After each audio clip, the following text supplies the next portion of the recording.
On an historic occasion, President Eisenhower arrives in Paris to be greeted by NATO Secretary Spock and Secretary Dulles.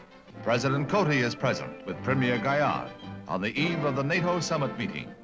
The military are represented by Deputy Commander Montgomery, as well as the Commander-in-Chief of NATO, Loris Norstad. It is a triumphal return to Paris for the man who once liberated it, and who today stands as the leader of the free world as it marshaled its resources against communism. On the day following, at the Palais de Chaillot, center of world attention, President Eisenhower and Secretary Dulles enter for one of the most crucial NATO meetings. As the leaders of 15 nations convene, the role of Europe's free nations becomes more clear. 3 nations will accept the installation of intermediate-range missiles on their territory, the missiles to be supplied by the United States. Also, NATO heads agree that future talks on disarmament might be profitably undertaken. Spearheading the meeting is an address by the President, in which he reviews NATO's achievements as a bloc to Russian aggression. NATO was born nearly 10 years ago. 8 European nations had then come under Soviet domination, and there was clear danger that the rest of Europe might, nation by nation, fall before the powerful military and political influence of the Soviet Union. NATO has proved itself as an agency of peace and of security for us. Since it came into being, no further nation of Europe has been lost to communist aggression.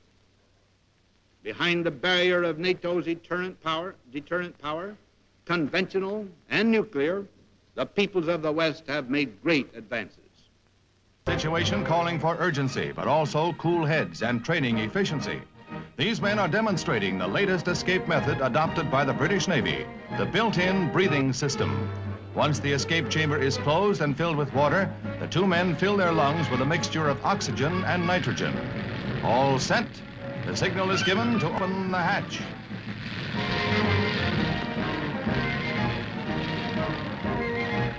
A last deep breath, and then by the free escape method, he shoots to the surface, expending the air as he rises.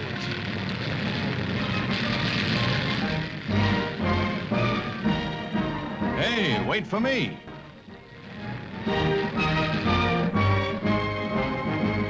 Inflatable suits equipped with target lights ease rescue of submariners in this dress rehearsal for escape from a watery grave.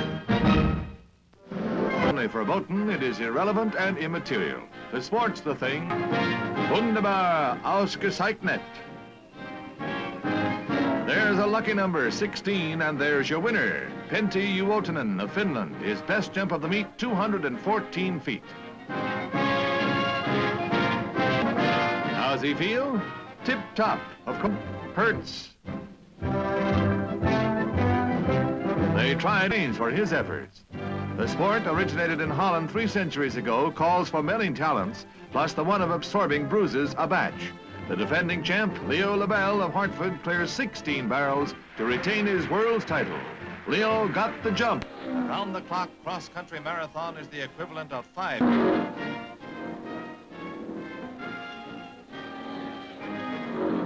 Accidents, a disastrous crash that took 90 lives and ended German participation. Since that year, the racers continue a phenomenal streak of victories in every major sports car race, placing 1-2 leveling. The least a fella's apt to lose is his motorcycle. He could break a neck without much effort. But these birds are a special breed. The greater the risk, the greater the sport.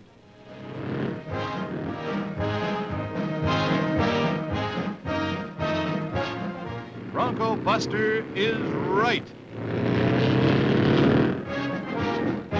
Look out below. 3-year-olds off and away in the 1.25 Mile Classic. It's worth $107,000 to the starting gate. The stretch, Federal Hill has run out of gas. Iron Liege is ahead with Gallant Man closing the gap. Now watch closely. Willie Shoemaker on Gallant Man has victory in his grasp. Slowly he pulls abreast, then ahead of Iron Liege. Just another 16th to go. Then it happens. Shoemaker misjudges the finish line, stands up in the stirrups, and Iron Liege wins for Calumet Farms. Ahead lies a grueling 4.5 mile course with 30 jumps, a supreme test of horse and rider. But then Aintree starts to take its toll. One after another, the early leaders fall out of contention, with the exception of Sundew. Our luck is with Sundew. At the halfway mark, less than half the field remains as they begin the second round of the course, with the jumps just as high and dangerous, and the horses no longer fresh.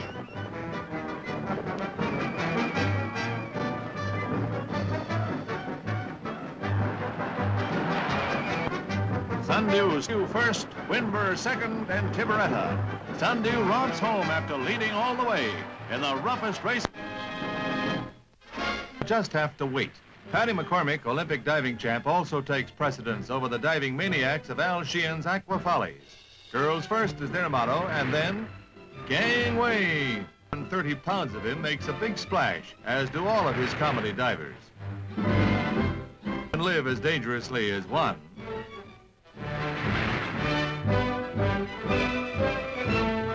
Patty McCormick and the boys in Follow the Leader.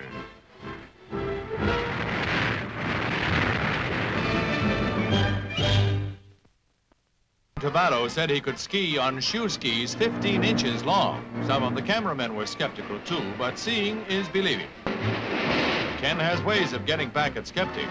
So, you didn't believe him.